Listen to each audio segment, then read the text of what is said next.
Assalamualaikum warahmatullahi wabarakatuh.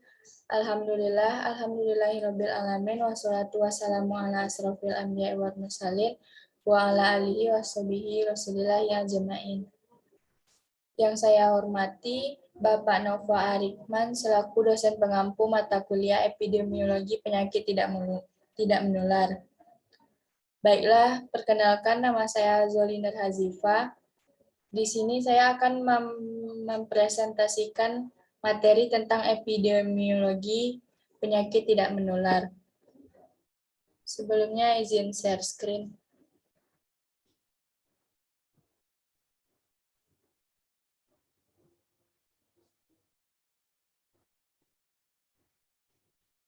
Epidemiologi penyakit tidak menular.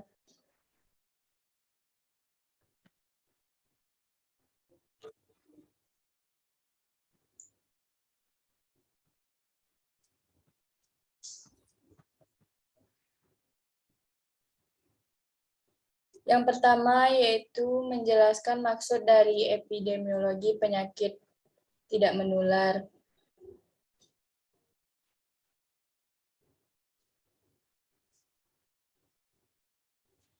Epidemiologi penyakit tidak menular ini adalah ilmu yang mempelajari tentang frekuensi, distribusi, dan determinasi terjadinya masalah kesehatan pada sekelompok orang atau masyarakat yang variabel penyebabnya lebih dari satu.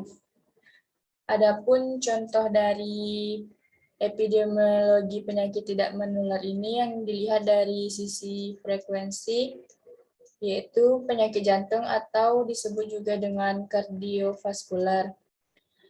Yang kedua ada dari distribusi, yaitu kanker, diabetes. Dan yang ketiga dilihat dari sisi determinasinya, yaitu ada hipertensi dan depresi.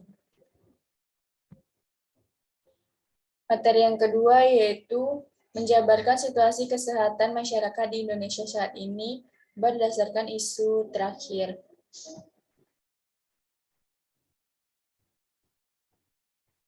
Saat ini negara Indonesia sedang menghadapi triple burden, beban 3 kali lipat berbagai masalah penyakit seperti adanya penyakit infeksi, atau new emerging dan re-emerging seperti COVID-19.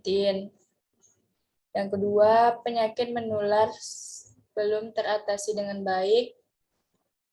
Dan yang ketiga, penyakit tidak menular cenderung naik setiap tahunnya. Akibatnya dapat dilihat dari porsi pengeluaran kesehatan Indonesia yang masih berfokus pada upaya kuratif. Angka penyakit tidak menular sejak tahun 2010 mulai meningkat. Pola makan seperti memilih makanan junk food, siap saji, ditambah dengan kurangnya istirahat dapat memicu timbulnya berbagai penyakit seperti hipertensi, diabetes mellitus, obesitas, kanker di kalangan masyarakat Indonesia. Dalam kurun waktu 2 dekade terakhir, penyakit tidak menular ini menjadi penyebab utama dari beban penyakit yang ada di Indonesia. Materi yang ketiga yaitu menjelaskan atau menguraikan transisi yang terjadi di Indonesia saat ini dari sisi demografi dan epidemiologi. Dari transisi demografi penyakit tidak menular, disebutkan bahwa teori mengenai transisi ini didasarkan pada negara Eropa pada abad ke-19.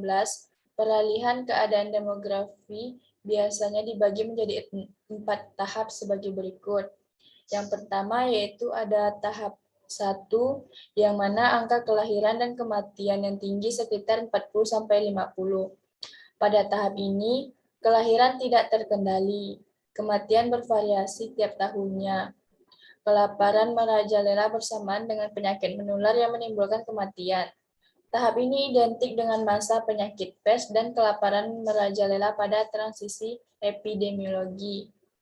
Yang kedua ada tahap 2, yang mana angka kematian menurun akibat adanya penemuan obat baru dan anggaran kesehatan diperbesar. Namun angka kelahiran tetap tinggi sehingga pertumbuhan penduduk meningkat dengan pesat.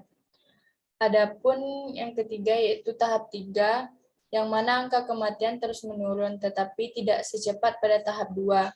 Angka kelahiran mulai menurun akibat urbanisasi, pendidikan, dan peralatan kontrasepsi yang makin maju pada tahap 2 dan 3. Identik dengan masa ketika pandemik dan penyakit menular mulai menghilang pada transisi epidemiologi.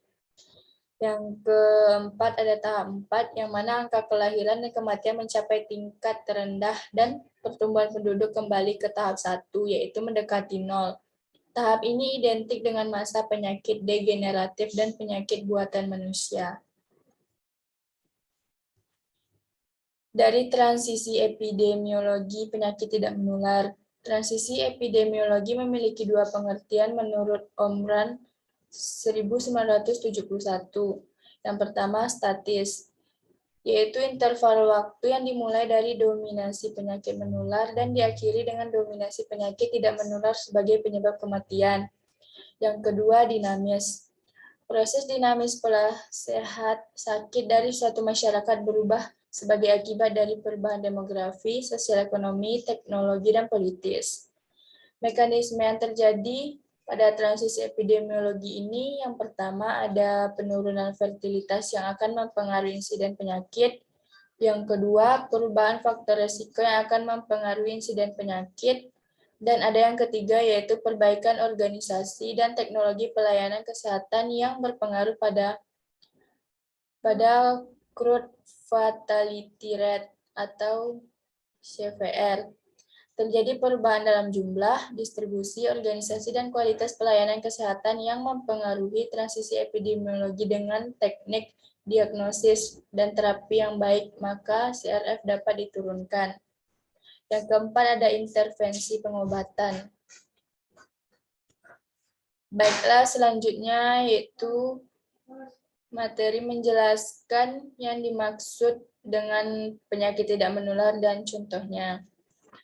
Penyakit tidak menular adalah penyakit yang tidak disebabkan oleh kuman atau virus penyakit dan tidak ditularkan kepada orang lain, termasuk cedera akibat kecelakaan dan tindak kekerasan. Penyakit tidak menular terjadi akibat interaksi agen atau non-living agen dan lingkungan sekitar atau source and cycle of agen.